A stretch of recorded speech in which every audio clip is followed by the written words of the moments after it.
तो संजय रॉय जिसकी सबसे पहले गिरफ्तारी होती है, यानी कि अभी तक पहली गिरफ्तारी हुई है और गिरफ्तारी संजय रॉय की हुई है जिसने अपना गुनाह कबूल कर लिया था, लेकिन अब उसी कबूलनामे से वो खुद यू टर्न लेता हुआ नजर आ रहा है। ऐसे में सीबीआई के सामने चुनौती आ पा रही है। क्या चुनौती सामने आ रही है वो जरा ग्राफिक्स के जरिए आपको समझाते। देखिए 18 दिन बाद भी केस की गुत्थी जो है वो उलझी हुई है। हालांकि कड़ी दर कड़ी जोड़ने की कोशिश हो रही है, लेकिन इसके बावजूद भी सच्चाई तक सीबीआई नहीं पहुंच पा रही। क्राइम सीन को सुरक्षित नहीं रखा गया, यह भी सबसे बड़ी चुनौती इस वक्त सीबीआई के सामने है। क्राइम सीन के साथ छेड़छाड़ भी हुई है। सीबीआई के सामने असली चुनौती यही बनी हुई है। संजय रॉय के यू टर्न के बाद चुनौती लगातार बढ़ गई है। हत्या का मकसद भी अब तक साफ नहीं हो पाया है, क्योंकि पहले क्राइम सीन के साथ छेड़छाड़ और अब संजय रॉय का यू टर्न लेना, यही सबसे बड़ा चैलेंज इस वक्त सीबीआई के सामने है। अगली खबर क्या है, मीनाक्षी का रुख करते हैं। और खबरों में अब बात होगी भीलवाड़ा की। भीलवाड़ा में सांप्रदायिक तनाव के बीच मामले सोमवार को सांप्रदायिक तनाव के बीच थोड़ा शांत देखने को मिले, लेकिन कुछ ऐसा हुआ कि जिसके बाद पुलिस को लाठीचार्ज करना पड़ा। प्रदर्शनकारियों ने अजमेर चौराहे पर जमकर तोड़फोड़ की, लेकिन क्यों ये तोड़फोड़ हुई, कैसे ये घटना घटी, इस रिपोर्ट में आपको समझाएंगे।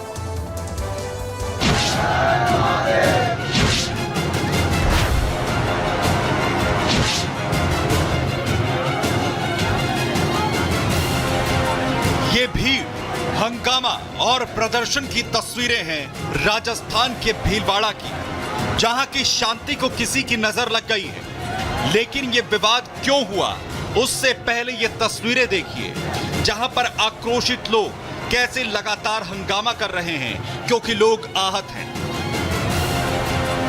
दरअसल भीलवाड़ा में सड़कों पर उमड़ी ये भीड़ इसलिए आक्रोशित है क्योंकि रविवार को शहर के मुख्य इलाके में मौजूद एक मंदिर के पास किसी ने गाय पर धारदार हथियार से हमला कर उसे घायल कर दिया। गाय की पूंछ काट दी। इतना ही नहीं, माहौल बिगाड़ने के लिए गाय की पूंछ को मंदिर के गेट पर फेंक दिया। इसके बाद लोगों का गुस्सा भड़क उठा। लोग सड़कों पर उतर प्रदर्शन करने लगे। आरोप लगाया जा रहा है कि ये सब कुछ सोची समझी साजिश के तहत किया गया है।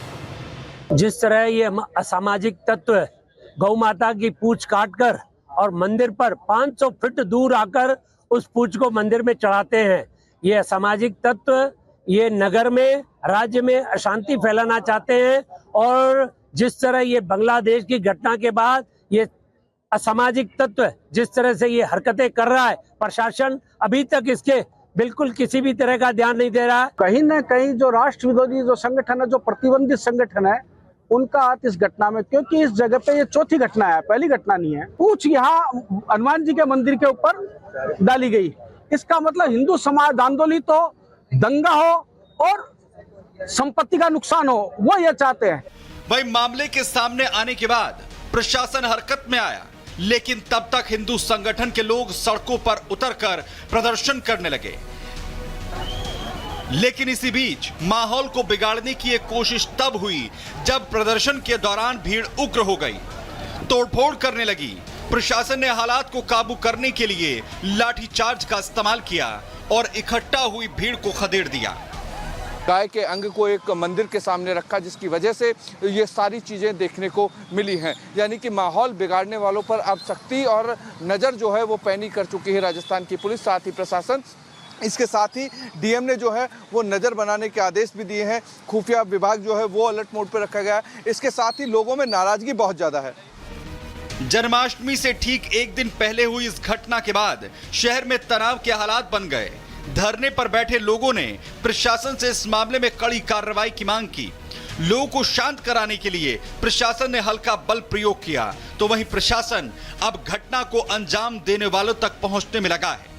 समझाइश जारी है, उन्हें काफ़ी समझाया गया, लेकिन यूथ इतना एग्रेसिव था कि उन्होंने पत्थरबाजी शुरू कर दी, तो उन्हें हमें खदेड़ना पड़ा।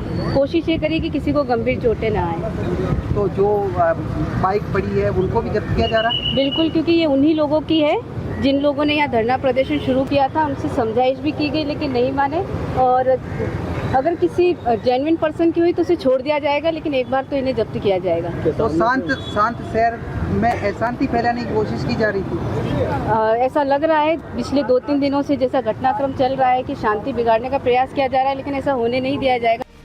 लेकिन पिछले कुछ दिनों में जिस तरह से राजस्थान में अशांति फैलाने की कोशिश की गई है, फिलहाल भीलवाड़ा शहर में शांति है। प्रशासन लोगों से अफवाहों पर ध्यान नहीं देने की अपील कर रहा है, लेकिन तनाव का असर शहर में साफ दिख रहा है।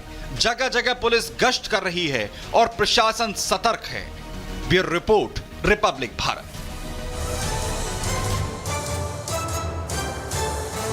और इस सब के बाद सवाल एक ही खड़ा होता है कि आखिरकार भीलवाड़ा की अमन का, शांति का दुश्मन कौन है। अब आपको बताते हैं कि आखिरकार इस पूरे मामले में अब तक क्या हुआ, भीलवाड़ा में दंगे की साजिश किसने रची, ये सबसे बड़ा सवाल खड़ा हो जाता है, क्योंकि हिंदू मंदिर पर गौवंश का अंग रखा गया था और ये सवाल भी है कि आखिरकार ये अंग रखा किसने, हिंदुओं को आखिर कौन भड़काना चाहता है। पिछले कई दिनों से देखने को मिल रहा है कि राजस्थान को अस्थिर करने की कोशिश की जा रही है।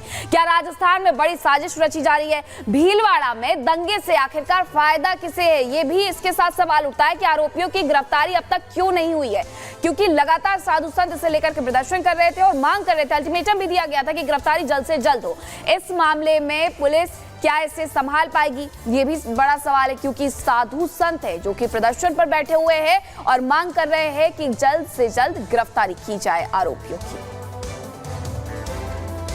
खबरों में आगे बढ़ेंगे और अब वक्फ बोर्ड की मनमानी की खबर आपको बताते हैं। पटना से खबर सामने आई है और हैरान कर देने वाली खबर है, क्योंकि पटना से सटे एक गांव जहां पर हिंदू बहुल्य जो लोग हैं वो वहां पर रहते हैं और पूरा इलाका हिंदू बहुल्य है, लेकिन इसके बावजूद भी सुन्नी वक्फ बोर्ड की तरफ से उस गांव को न सिर्फ कब्रिस्तान की जमीन घोषित कर दिया गया है, बल्कि नोटिस थमा दिया गया है गाँव वालों को और ये कह दिया गया है कि आप 30 दिन के भीतर गाँव और घर को खाली कर दें।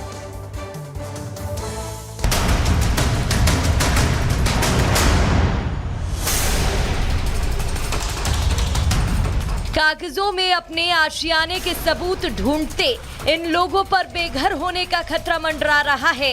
दरअसल वक्फ बोर्ड ने इनके घरों और जमीनों पर दावा ठोक दिया है। ये बाप दादे से रहते आ रहे हैं 100-200 वर्षों से, लेकिन इस पर वक्फ बोर्ड ने, बिहार सुन्नी वक्फ बोर्ड ने हमको दावा ठोक दिया है, 30 दिन के अंदर खाली करने का आदेश दिया है। तस्वीरें बिहार की हैं, जहां एक हैरान करने वाला मामला सामने आया। यहां वक्फ बोर्ड ने एक पूरे गाँव को ही वक्फ की संपत्ति घोषित कर दिया। वक्फ बोर्ड ने न केवल गांव को अपना बताया, बल्कि लोगों से 30 दिनों के भीतर अपना घर, मकान, जमीन खाली करने का नोटिस भी थमा दिया। हाई कोर्ट ने हम लोग को दिया कि ये रहती हैं, इन लोग का माने खतियानी जमीन है। आई फाइंड द रिपोर्ट है the land has been recorded name Tinkouri Lal, नाम petition number 2 namely Rajkishore ji हैं, इनके दादा के नाम से जमीन है, किसी का ये लीगल हियर है। ये पूरा मामला पटना शहर से सटे फतुहा इलाके का है। दरअसल बिहार की सुन्नी वक्फ बोर्ड ने पूरे गांव पर ही अपना दावा ठोक दिया है।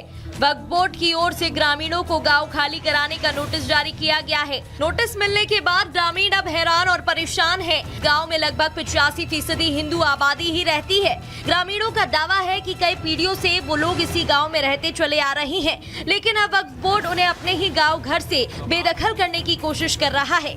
हम लोग के दादाजी के समय से हम लोग रह रहे हैं। वक्फ बोर्ड वाले इधर 2023 में हम लोग परेशानी कर रहे थे। इससे जो भूमि इस भूमि का कुछ भाग बाजार समिति बना था, उसमें अधिग्रहण हुआ था, तो हम लोग का केस हाई कोर्ट में 2015 तक चला था। तो हम लोग उन्हीं वकील साहब के पास मिले सभी लोग जाके, तो बोले कि नहीं ये तो गलत है। वही हम लोग का हाई कोर्ट में इसका सब चीज़ किए और हाई कोर्ट में हम लोग का इससे फैसला मिला। मजार के आधार पर वक्फ बोर्ड ने नोटिस जारी कर दिया। वक्फ ने पूरे गांव को ही कब्रिस्तान की जमीन घोषित कर दिया। वक्फ ने नोटिस में लोगों से 30 दिन में जमीन खाली करने को कहा है। वक्फ की नोटिस की दायरे में कई पुश्तैनी मकान और जमीनें आ गई हैं। अपने दावे को मजबूत करने के लिए वक्फ बोर्ड ने गाँव में अपना एक बोर्ड भी लगा दिया है। ग्रामीणों ने दावा किया है कि पहली बार साल 2023 में वक्फ के लोगों ने गांव में दखल देना शुरू किया, जिसके बाद उन्होंने प्रशासन और राजस्व विभाग से गुहार लगाई थी। स्थानीय प्रशासन ने उनके कागजों और सबूतों को ही सही माना था, लेकिन अब वक्फ बोर्ड ने नई नोटिस जारी कर उन्हें अपने ही घरों से बेदखल करने का फरमान जारी कर दिया है। घर खाली करने के नोटिस के बाद ग्रामीणों में खौफ का माहौल है। ग्रामीण जहां परेशान हैं, तो वहीं वक्फ के अधिकारों को लेकर एक बार फिर नई बहस छिड़ गई है। Bureau report, Republic Bharat.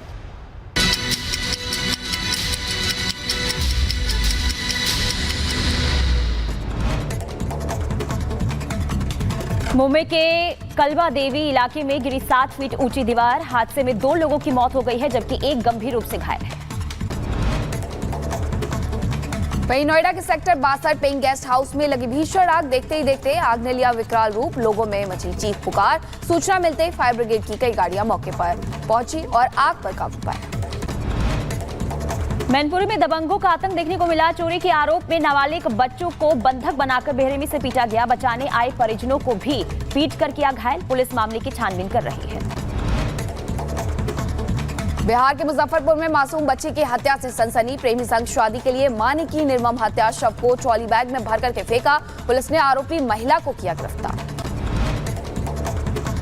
इधर यूपी पुलिस भर्ती परीक्षा को लेकर संभल पुलिस का बड़ा एक्शन। 5 लाख रुपए में पेपर लीक करने की कर रहे थे डील। पुलिस ने 3 आरोपियों को गिरफ्तार कर जेल भेजा।